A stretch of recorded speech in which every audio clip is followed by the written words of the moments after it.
Hey, what's up guys? This is my review of Ratchet and Clank Rift Apart. When I was younger, I didn't grow up playing the Ratchet and Clank games. Actually, my first Ratchet and Clank game was the remake back in 2016. I really liked it and didn't have too many bad things to say about it. The PlayStation 5 launched over half a year ago, and in my opinion, Ratchet and Clank Rift Apart is the best PS5 game so far. This game is a technical marvel. Rift Apart is one of the best looking games that has ever existed, both visually and art style. Even the little things like the reflections in Ratchet and Revit's eyes. One of the best things about the Ratchet and Clank games is definitely the gameplay. The gameplay is extremely fun and straight up even addicting at times. I had such a good time that I beat this game in one sitting. I couldn't even put the controller down. What also floats so perfectly with the gameplay is the level design. What Insomniac were able to achieve with the SSD so early in the PS5's life cycle is literally mind-blowing. Being able to rift to another area of the map instantaneously was so freaking cool. Early on in the game, you have a mini boss battle, and you get sucked through this portal thing into multiple dimensions and planets, and you're still fighting this boss while all of this craziness is going on around you.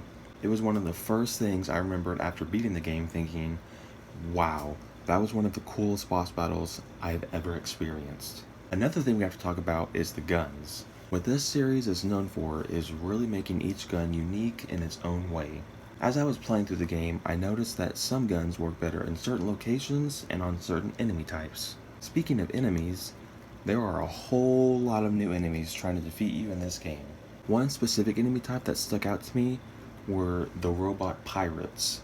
Fighting them on their pirate ships while they're flying and having to jump to different ships was extremely cool and really took the gameplay to a whole new level. Also, the goons that are introduced in the beginning of the game are really cool looking and surprisingly funny, but in a dumb way. Okay, so we've talked a little bit about the graphics and the gameplay. Now let's talk about what I like the most about this game, the story. Now before you click off the video, don't worry, I'm not going into spoilers, but I will be talking in a general sense about the plot. The story in this game is really good and made me not only care about familiar faces such as Ratchet and Clank, but also new characters introduced such as Kit and Revit.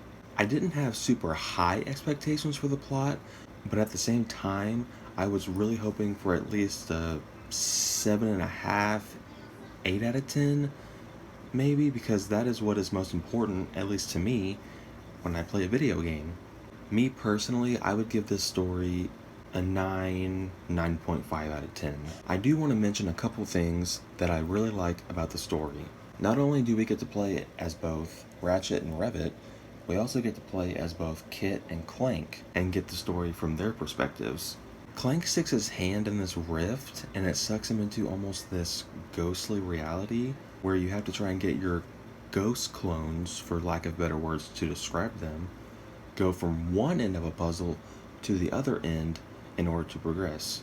Another part I really enjoyed was when Ratchet got this little robot looking thing and he would plug it inside a machine and you had to go inside the machine with the robot. You had to kill the viruses, and I thought that whole sequence was pretty cool. I highly recommend playing this game. I already want another Ratchet and Clank game so badly right now. It is by far the best PS5 game so far. It was extremely difficult for me to find any negatives with this game. Like seriously, I think it's that good of a game. But I guess one negative I can point out, even though it's not really a negative because it didn't ruin anything for me, was the analog sprint. Sometimes when I would try and run away to catch breath or look for health, it felt like I was lightly jogging, which kind of frustrated me at times, especially at the end of the game. Another kind of negative thing about this game is that it was a little bit on the shorter side. As I said earlier, I beat this game in one sitting. It took me about 9 hours to go through the main story. I do wish it was a little bit longer, but I also don't want games to be stretched out just to be stretched out. I'm going to give Ratchet and Clank Rift Apart a 10 out of 10. Thank you guys so much for watching this video, I seriously appreciate it. This was a really fun video to make. I know it's a little bit on the shorter side, but this is also my first review, and as I keep doing this more and more, I'll get better at it, I'll get better at editing, so hopefully my videos will be a little bit longer. But don't forget to leave a like on the video, share with your friends, Subscribe if you haven't already, and I'll see you guys in the next video. Take care.